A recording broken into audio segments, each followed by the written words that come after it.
교회에서 예배하시는 여러분들, 또 각 가정에서 예배하시는 모든 분들이 동일한 하나님의 은혜가 있기를 소망합니다. 한번 서로 인사 나누시기 바랍니다. 주의 이름 환영하고 축복합니다.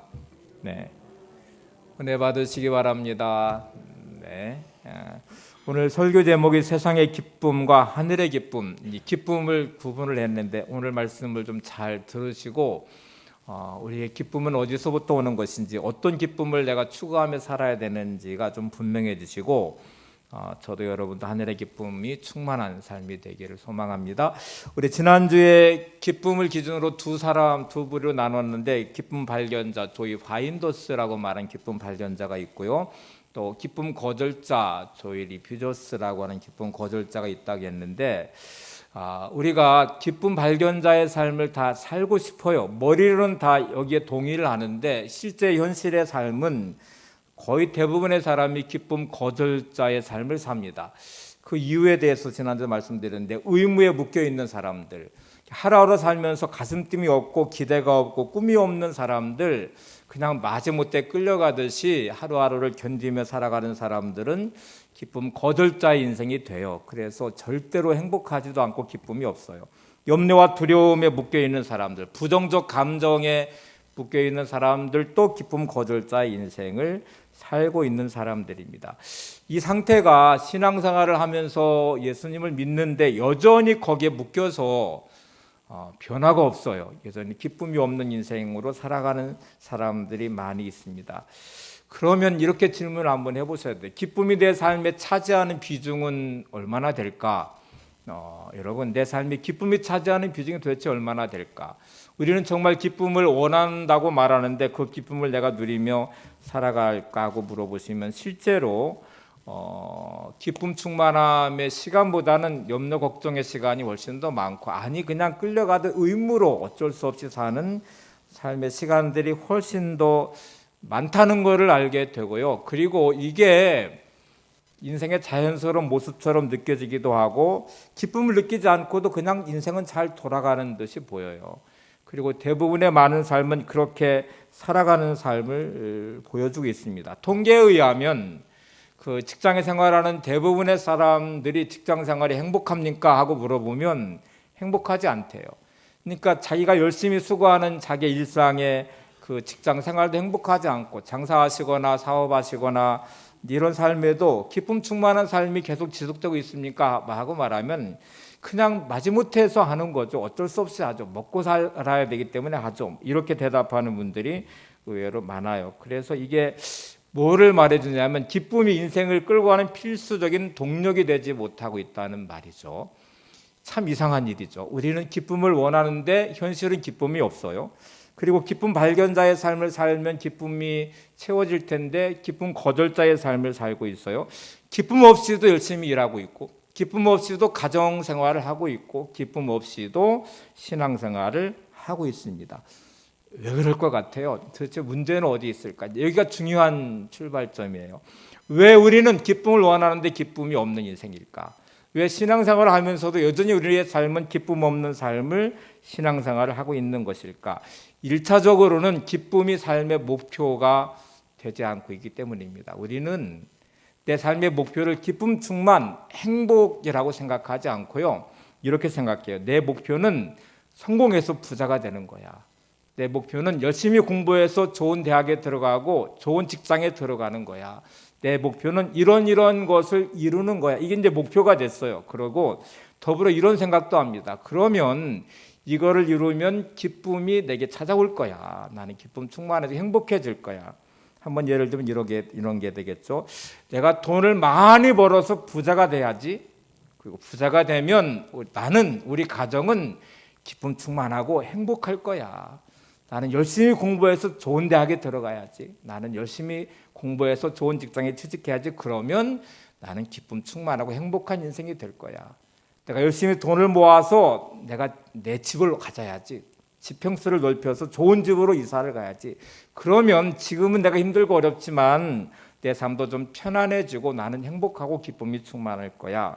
이렇게 생각하는데, 여러분, 돈을 많이 벌고 부자가 됐는데 기쁘지도 않고 행복하지도 않아요. 좋은 대학에 들어갔는데 일시적인 기쁨이 찾아오지만 자기의 삶이 여전히 행복하지 않아요.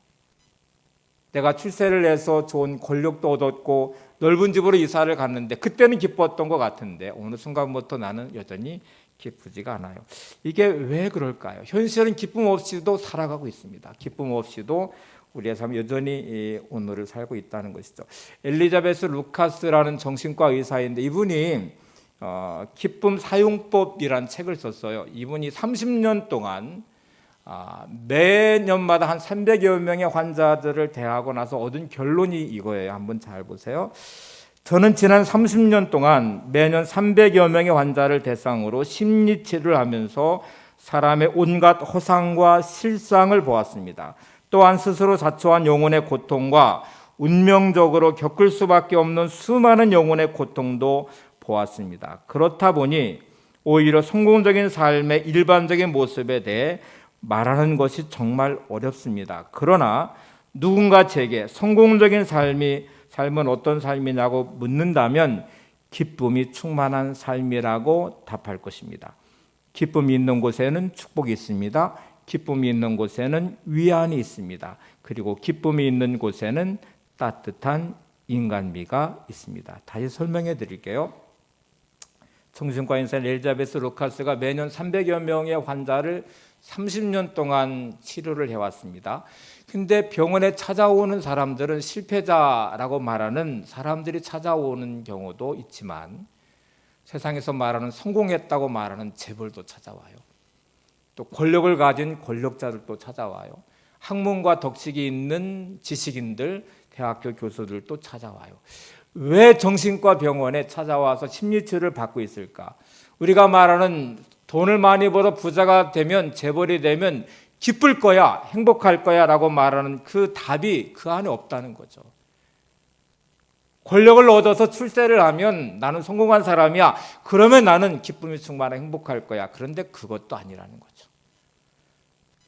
엘리자베스 루카스가 얻은 결론은 불행한 사람들 중에 재벌도 많고 불행한 사람들 중에 성공했다고만 출세한 사람들도 많고 불행한 사람들 중에 학문과 덕식이 있는 소위 박사라고 말하는 대학 교수들도 많아서 그러면 도대체 뭐가 성공한 사람일까? 엘리자베스 루카스가 내린 결론은 이거예요. 기쁨이 충만한 사람이 성공한 사람이구나. 기쁨이 충만하면 이제 변화라는 게 어떤 일들이 드러나는지 다시 좀 끝부분을 인용해 볼게요. 누군가 제게 성공한 삶은 어떤 삶이냐고 묻는다면 기쁨이 충만한 삶이라고 답할 것입니다. 기쁨이 있는 곳에는 축복이 있습니다. 기쁨이 있는 곳에는 위안이 있습니다. 기쁨이 있는 곳에 따뜻한 인간미가 있습니다. 자, 이제부터 중요하게 좀 여러분 구분하셔야 됩니다. 여러분 똑같은 사람인데 그 사람이 돈이 많고 적음과 많이 배우고 못 배움과 또 성공하지 못하고 성공한 사람의 차이라는 출세로 기준으로 놓고 보면 그 사람이 성공한 사람처럼 보이지만요, 기쁨이 없는 그 사람을 만나면 그 사람 입에서 절대로 축복의 말이 나오지 않아요. 기쁨이 없이 짜증이 많고 불평이 많은 사람을 만나면 절대로 위안을 받을 수가 없어요. 기쁨이 없는 사람, 똑같은 사람인데 그 사람이 출세하고 학문적인 지식이 있고 덕성이 있는 것처럼 보이는데 그 사람을 만나는 따뜻한 인간미가 느껴지지 않아요. 그런데 여러분, 기쁨 충만한 사람을 만나면 그 사람의 입에서 축복의 언어가 나와요. 축복된 자리에 내가 서 있게 돼요. 기쁨 충만한 사람을 만나면 그 사람의 입에서 위로의 말이 나와요. 그리고 위로받기 시작해요. 기쁨이 충만한 사람을 만나면 따뜻한 인간미가 느껴져요. 똑같은 사람인데 기쁨이 빠져나가면 그때부터 그 사람의 말은 저주가 시작이 되고 불평이 시작이 되고요. 더 이상 위로가 없어지고 따뜻한 인간미도 사라지게 됩니다. 그래서 엘리자베스 루카스가 내린 결론은 인생의 성공은 기쁨 충만한 삶이야. 그러면 여러분, 우리는 모두 성공할 수 있습니다. 오늘 성공할 수 있습니다. 내가 지금 가난해도 기쁨 충만하면 나는 행복해요. 그리고 나는 어느 곳에 있든지 축복의 사람이 되고 위로의 사람이 되고 따뜻한 인간미가 느껴지는 사람이 될 수 있어요. 그러면 여러분, 돈 많이 벌어 부자가 되면 또 내가 넓은 집을 얻으면 내가 출세하면 이렇게 말하지 마시고 나는 기쁨 충만함으로 성공한 사람이 될 거야. 그는 언제든지 이룰 수 있는 목표이고 꿈이 될 수 있습니다.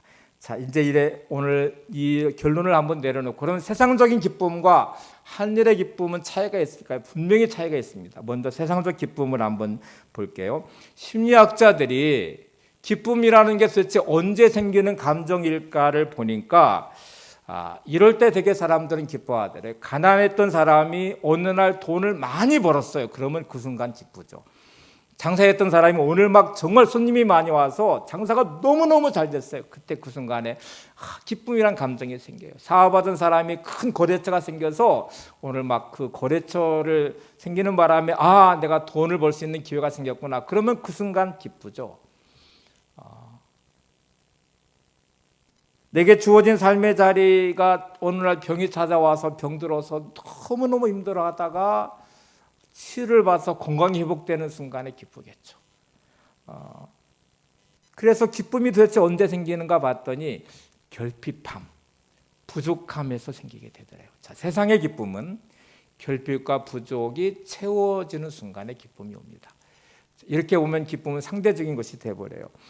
예를 한번 더 들어볼게요. 이른 켤레에 막 구두가 있는, 신발장에 막 좋은 구두가 가득해요. 그 사람이 71번째의 구두를 샀을 때 기쁨이 있을까요? 별로 기쁘지 않아요. 근데 구두가 없었던 사람이 어느 날 구두 한 켤레를 샀어요. 그러면 그 순간에 기쁘겠죠. 매일매일 돈이 많아서 막 고급 레스토랑에서 좋은 음식을 먹던 사람이 돈가스를 먹으면서 나는 너무 행복해, 기뻐, 이렇게 생각할까요? 그 기쁨은 없어요. 근데 매일매일 라면밖에 먹지 못했던 사람이 어느 날 돈가스를 먹을 때 찾아오는 너무 맛있다, 나는 오늘 너무 행복해, 그 기쁨이 그때 찾아와요. 기쁨은 결핍과 부족함이 채워질 때 찾아오는 감정이라는 것입니다. 근데 여러분, 성경이 말하는 기쁨은 이런 기쁨이 아니라는 것을 일단 아셔야 돼요. 여기서부터 중요한 부분이에요. 그러면 왜 우리는 세상의 기쁨을 추구하면서 오늘을 살까? 예수 믿는 사람들인데도 왜 이 세상의 기쁨을 거기에 도취돼서 그것만 추구하며 살까를 생각해 보면, 진짜는 하나님 주신 하늘의 기쁨인데 세상의 기쁨은 사단이 쓰는 방식 중에 하나예요. 그래서 이거를 가짜라고 말하기도 하고, 진짜가 있으면 이 위조된 가짜를 만들어내요. 이거를 이미테이션이라고 말하잖아요. 진짜 귀한 보석은 값어치가 나가면 정말 정교하게 교묘하게 가짜를 만들어서 이 위조된 걸 가지고 진짜처럼 속이는 것이 사기꾼들이잖아요. 돈을 위조하는 사람들이 많습니다. 여러분, 10원짜리 동전, 위조 동전이 있을까요? 제가 들어보니까 10원짜리 동전은 원가가 더 들어간대요. 그게 원가가 10원보다 훨씬 더 들어간대요. 그러면 10원짜리를 위조해서 동전 만드는 사람은 없을 것입니다. 근데 만원짜리, 5만원짜리 지폐는 위조하는 지폐가 만들어질 거예요. 왜냐하면 그만큼의 가치가 나가는데 그 위조된 게 그만큼의 값어치가 안 나가면서 만들 수 있기 때문에 그렇겠죠. 가짜 지폐들이 유통하는 거는 진짜처럼 속이면서 만드는 거잖아요. 진짜인 기쁨이 하나님이 주신 하늘의 기쁨인데, 사단은 이렇게 상대적인 기쁨으로, 세상적인 것으로 결핍과 부족을 채워서 오는 기쁨으로 우리를 속여서 자꾸 그 기쁨을 추구하도록 만듭니다. 진짜 기쁨은 세상에 빼앗을 수 없는 기쁨입니다. 그러면 성경이 말한 기쁨이라는 단어를 한번 찾아봐야 돼요. 기쁨이라는 단어는 헬라어로 카라라는 단어를 썼어요. 이 카라라는 단어는 은혜라는 단어가 카리스라는 단어거든요. 어원이 같아요. 다시 표현하면 기쁨은 하나님의 은혜로 주어지는 선물입니다. 기쁨은 내가 노력해가지고 세상의 것에서 찾아서 충족해서 성취해가지고 결핍을 채워서 얻어지는 기쁨을 말하는 게, 성경의 기쁨은 하나님의 은혜의 선물이에요. 자, 기쁨은 하나님이 주시는 것입니다. 그러면 지금부터 이 기쁨을 우리가 찾아가는 게 중요하죠. 내가 누리는 하늘의 기쁨, 기쁨 충만하다고 말할 때는 세상과 환경과 상관없이, 문제와 상관없이 누리는 기쁨이어야 되는데, 그것은 하나님의 은혜의 선물이구나. 그러면 이 선물을 어떻게 받아야 될까? 예수님은 요한복음 15장 4절에서 이렇게 말합니다. 내 안에 거하라, 나도 너희 안에 거하리라. 자, 예수님이 너 내 안에 거해, 나도 그러면 너희 안에 거할 거야. 11절에 이렇게 결론을 맺어요. 내가 이것을 너희에게 이름은 내 기쁨이 너희 안에 있어 너희 기쁨을 충만하게 하려 함이라. 예수님이 야, 너 내 안에 거해. 내가 너희 안에 거할게. 그러면 어떤 일이 생기는 줄 알아? 내가 내 기쁨이 있는데 내 기쁨을 너희 안에 너의 기쁨을 충만하게 할 거야. 다시 말할게요. 여러분, 기쁨은 내가 소유하는 기쁨은 세상으로부터 오면 안 돼요. 예수님이 기쁨이신데, 기쁨의 근원이신데 예수님이 네가 내 안에 거하면 내가 너희 안에 거할 것이고 내가 가지고 있는 이 기쁨을 너에게 충만하게 줄 거야. 너에게도 기쁨 충만한 삶이 될 거야. 이렇게 말씀을 하세요. 우리가 누려야 될 기쁨은 예수님을 통해 얻어지는 기쁨 충만입니다. 예수님의 기쁨이 내 안에 충만해지는 거예요. 이 놀라운 비밀을 깨달은 사람이 사도 바울이에요. 사도 바울이 그래서 이렇게 외칩니다. 빌립보서 4장 4절에 주 안에서 항상 기뻐하라. 내가 다시 말하노니 기뻐하라. 사도 바울의 기쁨의 근원은 주님 안에서 얻는 기쁨이기 때문에 우리를 향해서 주 안에서 너희들 기뻐해라. 주님 안에서 항상 기뻐해라.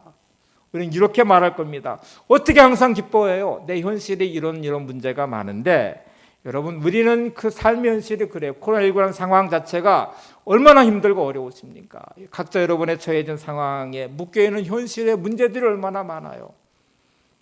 내 소원대로 안 되는 내 삶, 내 뜻대로 안 되는 현실의 많은 문제들 앞에 또 나는 가만히 있는데 누군가 나를 건드려요. 그래서 마음에 상처를 주고 상한 마음이 들어오기 시작하고 함께 살아간다는 게 너무 힘들고 어려운 그 삶의 현실이 내 앞에 놓여져 있고 또 환경이 그렇고 문제가 그렇고 그래서 여전히 기뻐할 수 없는 내 삶의 자리에 있는데 사도 바울은 항상 기뻐하래요.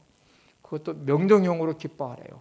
근데 그 비밀은 주 안에서입니다. 다시 이거를 설명해 보면요, 막 눈보라가 비바람이 내려치고 폭풍우가 몰아오고 그래도 집 안에 있으면 여러분 집 안에 있으면 그 영향을 받지 않아요. 막 폭풍우가 몰아쳐도 그 영향을 받지 않고 눈이 아무리 많이 내려도 비가 아무리 많이 와도 그 영향을 받지 않아요. 우리는 주님 안에 거하면 세상의 영향을 받지 않고 기뻐할 수 있습니다. 사도 바울이 그래서 주 안에서 항상 기뻐하라고 말씀합니다. 우리가 기뻐할 수 없는 현실 앞에 있는데 사도 바울은 말로만 한 게 아니에요. 실제로 자신의 삶에 예수님을 만나고 나서요, 세상에 누렸던 것들을 배설물처럼 여겼다 이런 고백을 하면서 그는 많은 고난을 겪기 시작합니다. 복음을 전하면서 동족으로부터 배척을 받게 되고 수많은 매를 맞게 되고 감옥에 갇히게 되고 그런데 그는 여전히 주님 안에서 기쁨 충만한 삶을 살아요. 빌립보서를 기쁨의 서신이라고도 말하거든요. 이게 옥중 서신이에요. 감옥 안에 갇혀 있는 사도 바울은 감옥 밖에 있는 빌립보 교인들 향해서 기뻐하라고 말을 해요. 주님 안에서 기뻐해라. 그것도 항상 기뻐하라고 말씀합니다. 자, 이제 신앙으로 한번 점검을 해볼게요. 그러면 나의 진짜 모습은 어떨까? 나는 진짜 주님 안에서 항상 기뻐하는 사람인가? 아니, 여전히 세상의 영향을 받아서 세상의 문제에 치우쳐서 기쁨이 없는 삶을 내가 살고 있는지를 보시면 마치 집 안에 있을 때 폭풍의 영향을 받지 않는 것처럼 주님 안에 거하면 그런 영향을 받지 않아야 되는데 받고 있으면 지금 뭔가 문제가 되는 거잖아요. 주님 안에 거하는 내 삶에 문제가 있는 거잖아요. 우리 인생의 진짜 모습은 학생들은 공부 잘하는지 못하는지 시험 보면 알아요. 시험을 딱 봐야 보면 그 학생의 실력이 드러나게 되거든요. 우리의 믿음의 실력은, 믿음의 진짜 모습은 문제를 만나보면 알아요. 코로나19라는 상황을 겪어가면서 어떤 사람은 끝없는 불평과 원망으로 자기 인생을 망가뜨리실 거예요. 그런데 어떤 분들은 삶은 진짜 힘들고 어렵거든요. 내 뜻대로 안 되거든요. 근데 주님 안에서 기쁨을 누리시는 분도 계실 겁니다. 이게 믿음의 진짜 모습이죠. 여러분의 문제는 여러분의 믿음을 테스트하고 있습니다. 똑같은 밭에서 자란 알곡과 가라지에 대한 비유가 나와요. 알곡과 축청에 대한 비유가 나와요. 주님이 가만 놔둬라. 추수 때가 되면 그거 다 구별될 거야. 우리 예전에 키질 같은 걸 해보셨죠? 나이도 좀 키질을 하면 기가 막히게 알곡은 안으로 들어오고 축청에는 밖으로 나가요. 제가 어릴 때 본 광경이기도 해요. 키질을 해본 인생을 우리가 하나님이 키질해 보면, 야, 너 진짜 믿음 있는 사람 맞아? 내가 한번 키질해 볼게. 여러분이 닥치는 문제들은 마치 영적으로 여러분을 키질하듯이 다뤄볼 것입니다.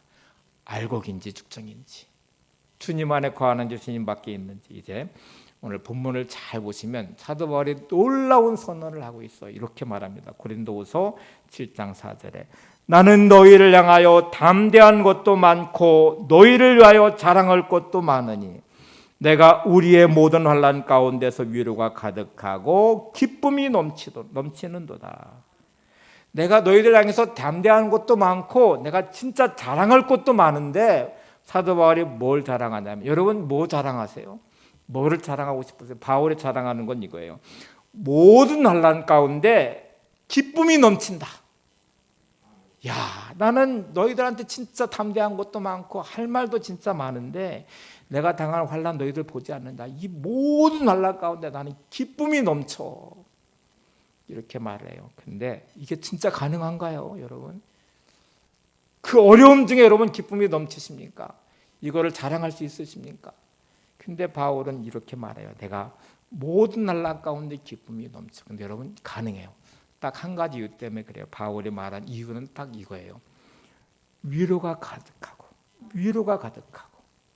모든 환난 가운데 위로가 가득하고 기쁨이 넘치는도다.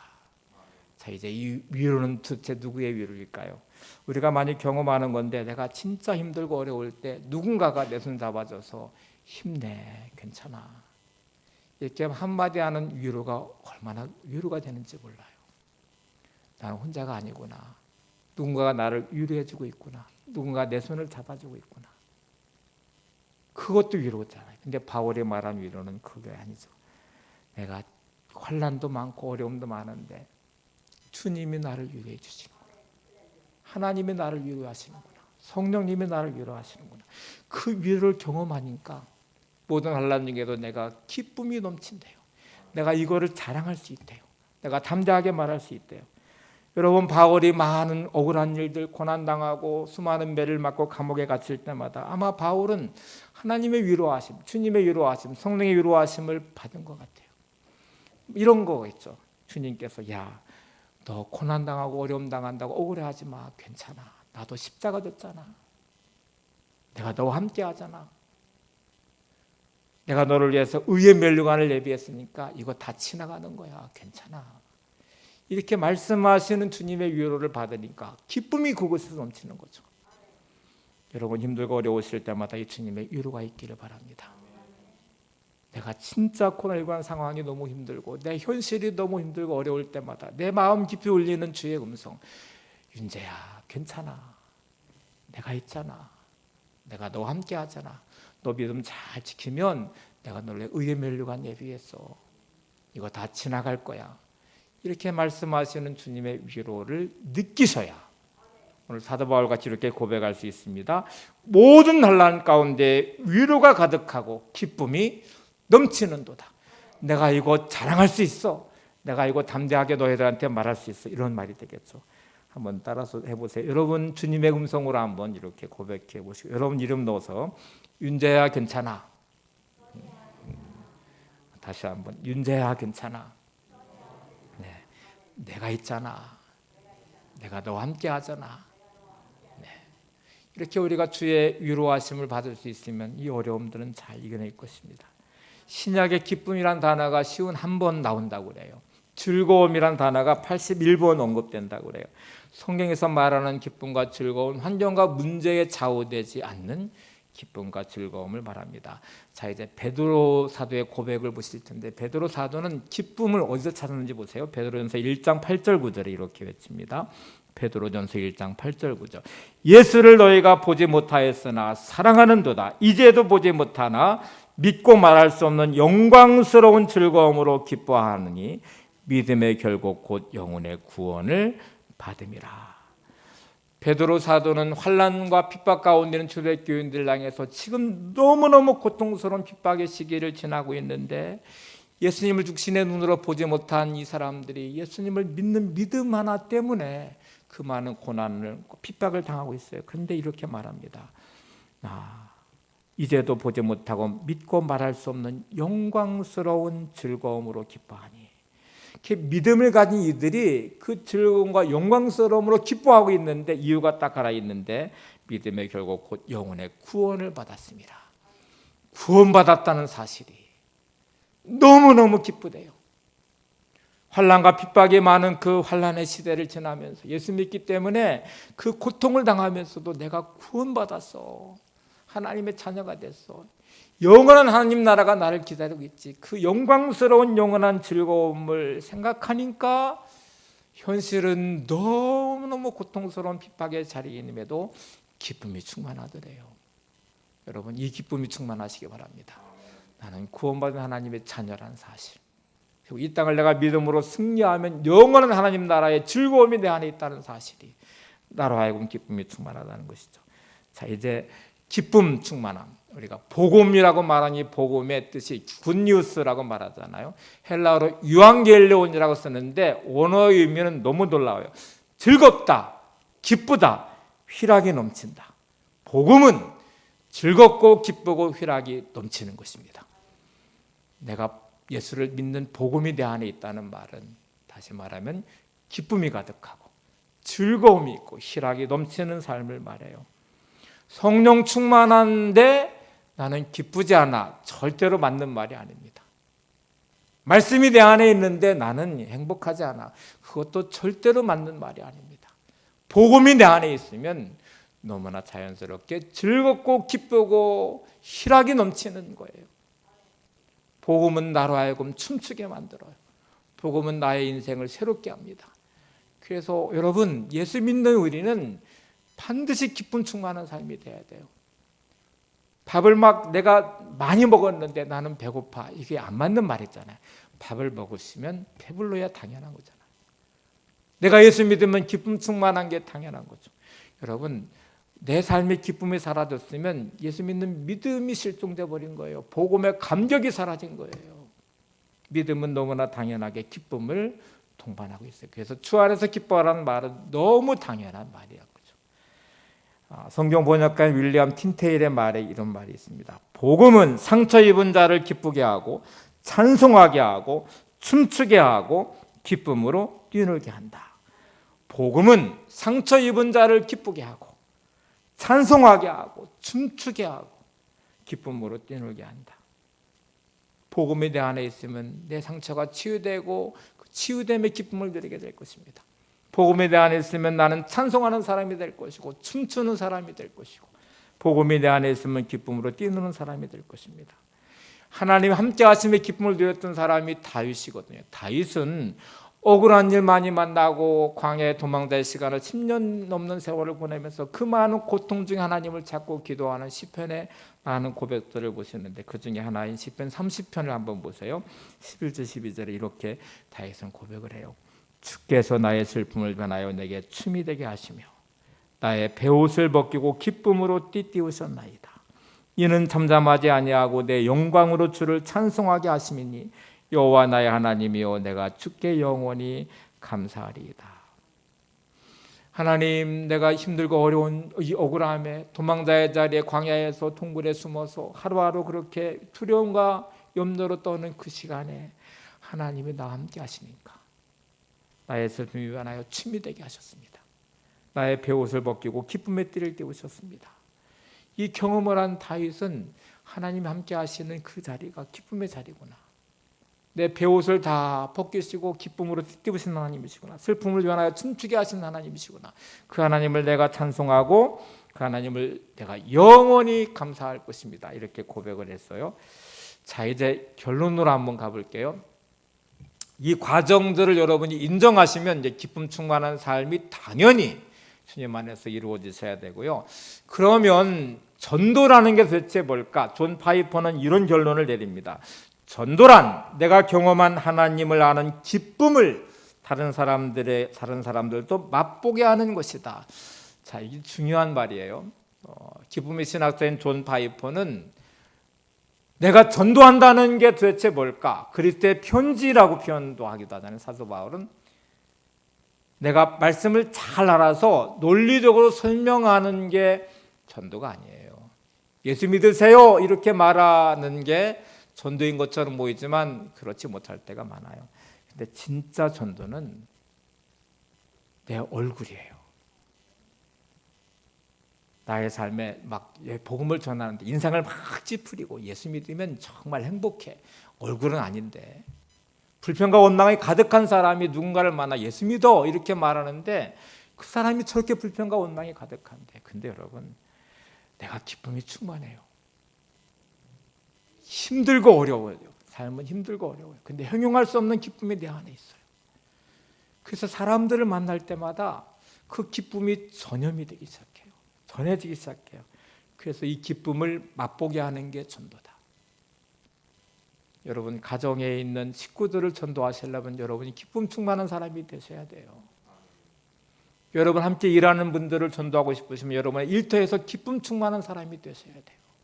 예수님 안에 누렸던 기쁨이 막 차고 넘쳐서 그 기쁨이 전해지기 시작할 때, 야, 예수 믿는 게 저런 거구나.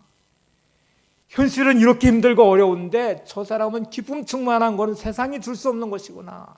하나님이신 기쁨이구나. 그게 전도하는 거래요. 다시 읽어드리겠습니다. 전도란 내가 경험한 하나님을 아는 기쁨을 다른 사람들도 맛보게 하는 것이다.